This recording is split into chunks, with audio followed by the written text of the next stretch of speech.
Durante el año 2020 en Bogotá, Colombia, fueron reportados un total de 27.470 casos de violencia intrafamiliar que fueron atendidos en las comisarías de familia de la capital colombiana. El día de hoy, una de estas víctimas de la violencia intrafamiliar ha decidido contar su historia, una historia de resiliencia, fe y esperanza.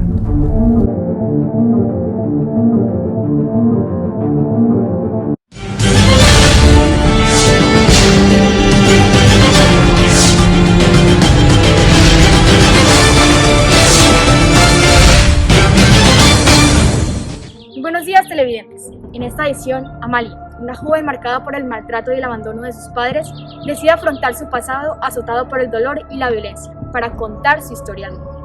Un relato conmovedor que retrata lo que significa crecer en un medio hostil, pero también nos muestra la lucha de la joven por tratar de salir de una espiral de abuso y autodestrucción.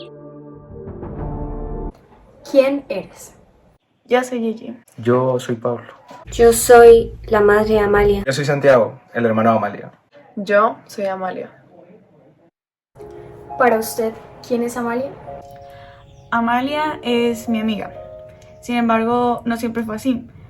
Mi manera de pensar nunca fue la común y nunca me pude relacionar con gente de mi edad debido a mis creencias religiosas. A pesar de esto, ella siempre me aceptó como soy. ¿Y cómo era ella?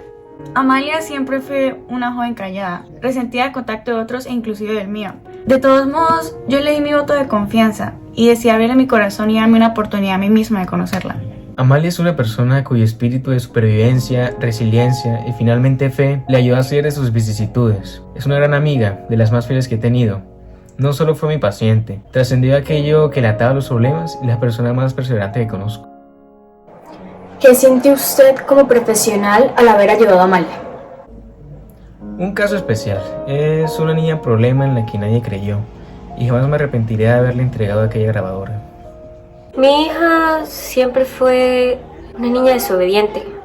Jamás siguió las reglas ni agradeció los regalos por los que su padre tanto trabajó. Mi imprudente siempre ha sido, oh mi dulce niña. Tan valiente que fue aquel día en el que ella se enfrentó a su padre. Yo realmente pensé que ese día todo terminaría.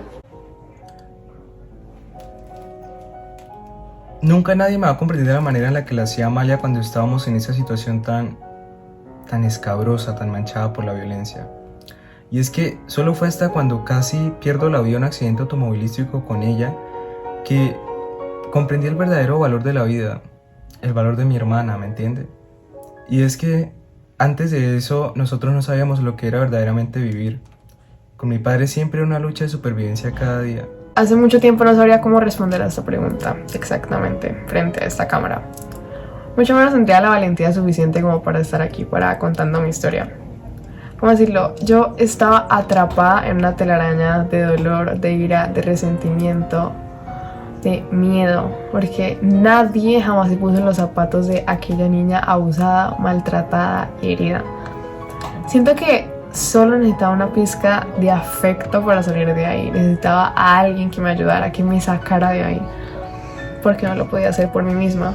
Y en ese momento siento que Pablo fue mi guía, Gigi mi confidente y Santiago mi hermano, mi refugio.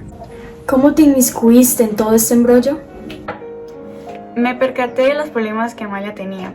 Como buena amiga, no pude dejarla sola en este proceso. Quise ayudarla a escapar de la oscuridad que la carcomía.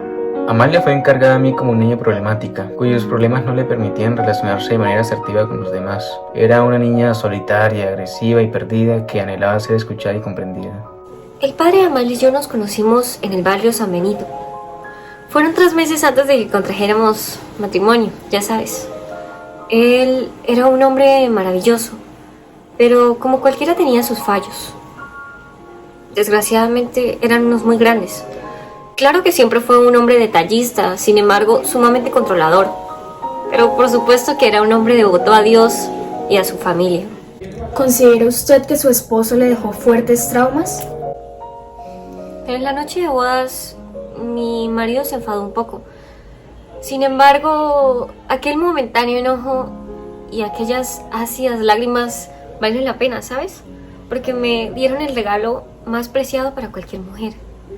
mi hijo Santiago. Y eso se lo agradeceré infinitamente.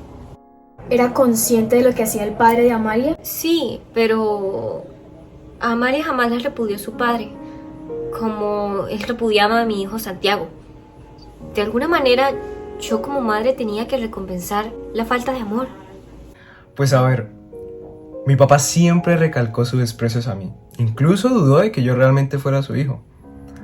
Pero a pesar de que con Amalia no teníamos la mejor relación, o sea, no hablamos tanto, los momentos que teníamos juntos, los momentos en los que no estaba mi padre, los momentos en los que no había temor, eran momentos valiosísimos, momentos de oro. Y es que nosotros dos siempre hemos tenido una gran conexión. Desde que era muy pequeña me tocó presenciar constantemente el maltrato de mi padre hacia mi madre. Cómo la trataba, cómo la despreciaba, cómo le gritaba siempre y yo no podía hacer nada. Yo comencé a sentir terror de él, de mi propio papá.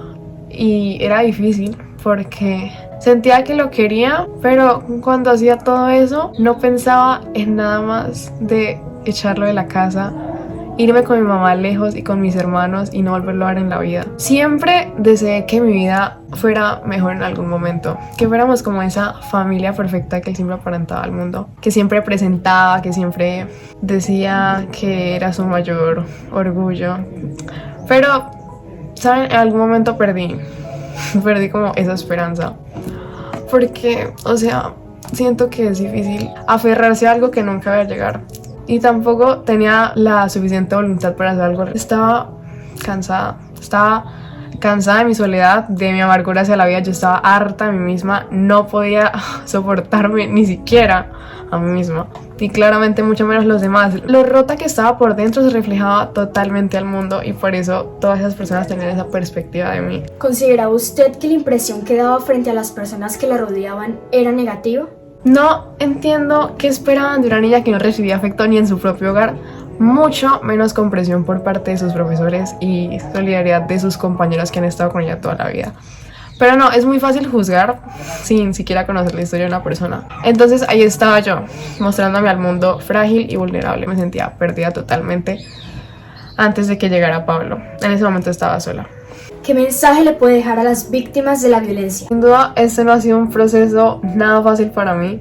Ha sido duro y ha sido muy doloroso, pero a lo largo de este camino he comprendido que si quería sanar todas mis heridas, aprender de eso y dejar atrás ese pasado tan terrible, primero y lo más importante era perdonarme a mí misma. Y también entendí que de algún punto no estamos solos en este mundo, siempre va a existir una persona que sea para ti, ya sea un amigo, un hermano, tu familia, pero para mí en ese momento mi ángel redentor fue Pablo. Él estuvo ahí siempre y estoy segura que siempre va a estar. ¿Considera usted que la fe en Dios influyó en todo su proceso? Bueno, parte de ese proceso de recuperar la esperanza, recuperar la convicción, las ganas de vivir, comprender que mi infancia marcada por la violencia no definía quién era yo. También he de destacar que durante ese periodo tan oscuro nunca fui la persona más devota ni cercana a Dios ni religiosa, a diferencia de mis padres que siempre fueron súper cercanos a él, porque siempre me ponía a pensar cómo podría un Dios lleno de devoción y amor por sus hijos, supuestamente, permitir que alguien como mi padre hiciera promesas falsas que jamás serían cumplidas, que jamás ni él se creía eso. Se sentaba ahí a rezar por su familia y siempre pensaba cómo eso puede ser real. Quizás era muy joven para entenderlo en ese entonces, pero siento que no tenía una mano que me guiara. Tampoco entendía los planes de Dios ni para qué estaban hechos. Ahora no sería una persona con unas creencias religiosas súper fuertes. Parte de ese proceso, recuperar la fe, fue algo totalmente significativo y algo que hizo que dejara de sentirme vacía. Recuperar la fe fue totalmente vigorizante. En la actualidad, Amalia está estudiando ingeniería agropecuaria, siguiendo el legado de su padre, mientras rompe las barreras de un pasado marcado por el dolor, el maltrato y la tragedia. Con su testimonio ha decidido ayudar a otras mujeres que han sufrido de violencia y enaltecer aquellas voces que se encuentran en un silencio prohibido. Nunca es tu culpa. Nunca lo provocaste. Nunca lo debes esconder. Si sufres de violencia, pide ayuda. Tu pasado no define tu presente.